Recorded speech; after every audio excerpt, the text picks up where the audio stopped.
హైందవ సంప్రదాయంలో దీపానికి ప్రత్యేక స్థానం ఉంటుంది. దీపం జ్ఞానానికి సంకేతం.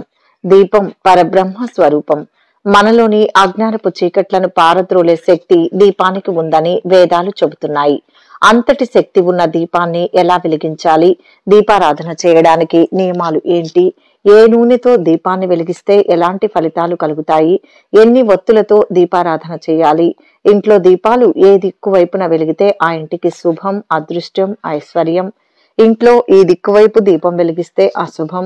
పూజలో అగరబత్తులు ఎన్ని వెలిగించాలి? 3 అగరబత్తులా లేక 5?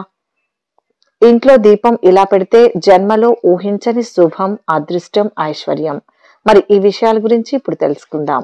దీపారాధనను 3 రకాలుగా చెబుతారు. ఇంట్లో చేసేదానిని నిత్య దీపారాధన అని, దేవాలయాల్లో చేసేదానిని అఖండ దీపారాధన అని, ఏదైనా కార్యక్రమం ప్రారంభించే ముందు చేసేదానిని జ్యోతి ప్రజ్వలన అని అంటారు.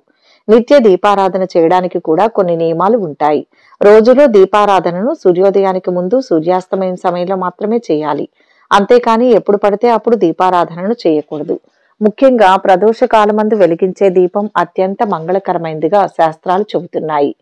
ఎవరైతే ప్రదోష కాలమందు దీపారాధన చేస్తారో ఆ ఇంట్లో లక్ష్మీదేవి తాండవిస్తుందట. దీపారాధన చేసే ముందు ఇంటిని శుభ్రం చేసుకుని బియ్యం పిండితో ముగ్గు వేసి అందులో పసుపును, కుంకుమను వేసి మధ్యలో దీపాన్ని ఉంచాలి. దీపాన్ని ఎప్పుడూ నేల మీద పెట్టి వెలిగించకూడదు. ప్రమిద కింద మరో ప్రమిదను లేదా తమలపాకును ఉంచి లేదా పళ్ళెంలో దీపాన్ని ఉంచి దీపారాధన చేయాలి. ఎట్టి పరిస్థితుల్లోనూ ఒక్క ఒత్తితో మాత్రం దీపాన్ని వెలిగించకూడదు. 4 ఒత్తులను కలిపి 2 ఒత్తులుగా చేసి దీపారాధన చేసుకోవాలి.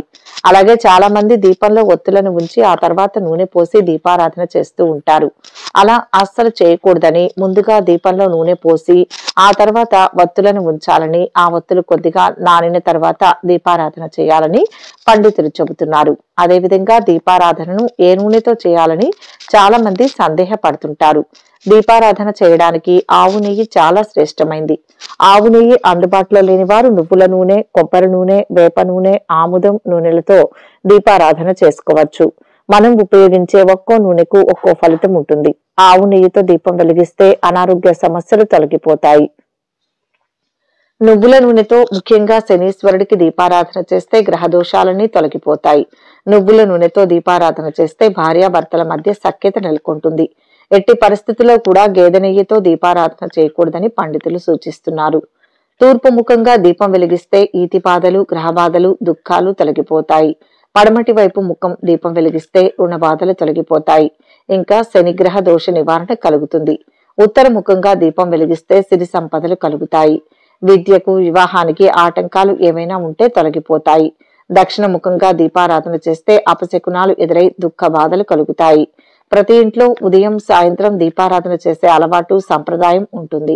కొంతమందికి వీలు కానప్పుడు సాయంత్రం పూట మాత్రమే దీపారాధన చేస్తూ ఉంటారు.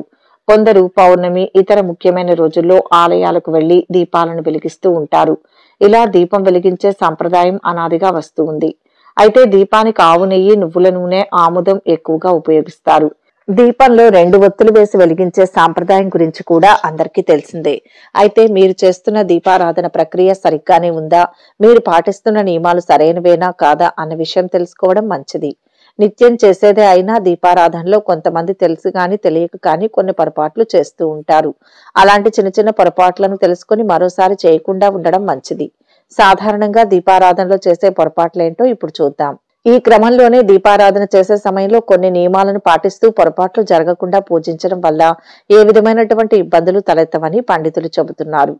మరి దీపారాధన చేసే సమయంలో ఎలాంటి పొరపాట్లు చేయకుండా ఉండాలి, ఎలాంటి నియమాలను పాటించాలి అనే విషయానికి వస్తే, సాధారణంగా మనం తూర్పు వైపు తిరిగి దేవుడి ముఖ చిత్రాలు పడమర వైపు ఉండేలా పూజిస్తాం. అయితే మనం దీపారాధన చేసే సమయంలో దీపాలను నేరుగా వెలిగించకుండా కొద్దిగా ఆగ్నేయ మూల వైపు దీపపు కుందెలను ఉంచి వెలిగించాలి. ఇక చాలా మంది చమురుతో దీపారాధన చేస్తుంటారు. చమురుకు బదులు నువ్వుల నూనె లేదా ఆవ నూనెతో దీపారాధన చేయడం శుభప్రదం. ఇక పూజానంతరం కర్పూర హారతి ఇవ్వడం వల్ల ఏ విధమైనటువంటి దుష్టశక్తులు, మన ఇంట్లో ఉన్నటువంటి నెగటివ్ ఎనర్జీ కూడా మనపై ప్రభావం చూపకుండా బయటకు వెళ్లిపోతాయని పండితులు చెబుతున్నారు. ఇంట్లో దీపం ఇలా పెడితే జన్మలో ఊహించని శుభం, అదృష్టం, ఐశ్వర్యం. ఐశ్వర్య దీపం అంటే ఉప్పుతో పెట్టే దీపం. ఇది ఎందుకు పెడతారు, ఎలా పెడతారో ఇప్పుడు తెలుసుకుందాం. అనారోగ్య వాతావరణంలో ఉన్న ఆఫీస్ లేదా ఇల్లు కళ మారాలంటే మీ కార్యాలయాలలో భోజపత్ర యంత్రయుక్తమైన గోమాత పంచభూత శక్తిపీఠ యంత్ర సహిత ఐశ్వర్యకాళి పాదుకలు ఉన్న ఫోటో పెట్టండి. సకల దోషాలు తొలగి శుభాలు కలుగుతాయి. ఈశాన్య మూలలో రాగి చెంబులో నీళ్లను నిండుగా నింపి అందులో ఎర్రని పుష్పాలను వేసి అందులో కొంచెం పసుపు కుంకుమ వేసి ఈశాన్య దిశగా ఉంచండి. కానీ ప్రతిరోజు వాటిలో నీరుని పుష్పాలను క్రమం తప్పకుండా మార్చాలి. నెలకొక్కసారి ఆఫీసు సింహద్వారానికి బూడిద గుమ్మడికాయ లేదా పూజించిన కొబ్బరికాయ ఎర్రని రంగు వస్త్రంలో వేలాడదీయడం మంచిది. కనీసం వారానికి ఒక్కసారన్నా సాంబ్రాణి ధూపం వేయండి. నరదృష్టి తొలగిపోతుంది. మనం ఎంతో కష్టపడి సంపాదించిన సంపద నిలవకుండా వచ్చింది వచ్చినట్టు ఖర్చు అవుతుంటుంది. అప్పులు తీరకుండా వడ్డీలు పెరిగిపోతూ ఉంటాయి. వ్యాపారంలో లాభాలు లేకుండా ఇబ్బందులు ఉన్న వారికి, అరాకొర జీతంతో ఆదాయం పెరగని వారికి బాగా జరుగుతున్న వ్యాపారం వివిధ కారణాల వల్ల దిష్టి వల్ల సరిగ్గా జరగకుండా ఉన్నవారికి, కొత్తగా ఏదైనా వ్యాపారం మొదలుపెట్టిన వారికి అభివృద్ధికి అస్సలు ఏ ఆదాయం ఉపాధి లేని వారికి ఆదాయం కోసం ఈ ఐశ్వర్య దీపం ఉప్పు దీపం మంచి పరిహారం. ఎలా పెట్టాలి అనేది ఇప్పుడు చూద్దాం. ప్రతి శుక్రవారం ఉదయం కానీ సాయంత్రం కానీ ఒక పెద్ద 2 ప్రమిదలు తీసుకొని వాటికి పసుపు కుంకుమ రాసి నేలపైన బియ్యం పిండి పసుపు కుంకుమతో ముగ్గు వేసి దానిపైన ప్రమిదలు ఒకదానిపైన ఒకటిగా పెట్టి అందులో 1/4 కిలో రాళ్ల ఉప్పు వేసి ఆ రాళ్ల ఉప్పు పైన పసుపు కుంకుమ చల్లాలి. ఒక చిన్న ప్రమిద దానిపైన ఒకదానిపైన ఒకటి పెట్టి పసుపు కుంకుమ పూలు పెట్టి ప్రమిదలో నూనె కానీ నెయ్యి కానీ పోసి 2 ఒత్తులు ఒక్కటిగా వేసి వెలిగించాలి. దీపం శ్లోకం చదువుకోవాలి. పళ్ళు కాని పాలు పటిక బెల్లం కొబ్బరికాయ ఏదైనా నివేదన నైవేద్యంగా పెట్టి లక్ష్మీ వెంకటేశ్వర స్వామి స్తోత్రం చదువుకోవాలి. కనకదార స్తోత్రం కూడా చదివితే మంచిది. శుక్రవారం ఇలా దీపారాధన చేశాక శనివారం రోజు ఆ ప్రమిదల్లోని ఉప్పును తీసి నీటిలో కలపాలి. వీలుపడని వారు ఇంటి బయట తొక్కని ప్రదేశంలో పోయాలి. నీళ్లలో వేయడమే సరైన పద్ధతి. అవకాశం ఉన్నవాళ్ళు నదిలో కలపవచ్చు. ప్రమిదలు మాటిమాటికి కొత్తవి మార్చాల్సిన పని లేదు. ప్రతివారం అవి వాడుకోవచ్చు. ప్రతి శుక్రవారం ఇలా ఉప్పు పైన దీపం వెలిగించి శనివారం రోజు ఆ ఉప్పు తీసేయాలి. ఆ తర్వాత ఆవుకు అరటి పండ్లు తోటకూర లేదా పచ్చిగడ్డి ఆహారంగా ఇచ్చి 3 ప్రదక్షిణలు చేయాలి. ఇలా 11 శుక్రవారాలు కానీ 16 శుక్రవారం కానీ 21 కానీ 41 శుక్రవారాలు కానీ సంకల్పం అనుకుని ఇంట్లో చేయాలి. ఈ ఉప్పు దీపం ఈశాన్య భాగంలో పెట్టడం ఇంకా మంచి ఫలితాన్ని ఇస్తుంది. అంటే పూర్తి ఈశాన్య మూలకు కాకుండా కొంత దగ్గరలో ఉండేలా చూసుకోవాలి. 41వ శుక్రవారం ఉప్పు దీపం పెట్టే వారికి శుభ ఫలితాలు ఎక్కువగా ఉంటాయి. ధన ఇబ్బందులు తొలగిపోతాయి. కొందరు రాక్ సాల్ట్ పైన పెడతారు కానీ రాళ్ల ఉప్పు పైన పెట్టడమే సంప్రదాయం. తీసేసిన ఉప్పుని ఇంటి బయట ఉన్న చెట్లకు బకెట్ నీళ్లలో వేసి కలిపి కరిగాక చెట్లకు కూడా పోయవచ్చు. సౌకర్యం లేని వారికి ఇది ఎవరైనా చేసుకోవచ్చు. కొబ్బరి నూనెతో దీపారాధన చేస్తే కుటుంబంలో శుభకార్యాలు జరుగుతాయి.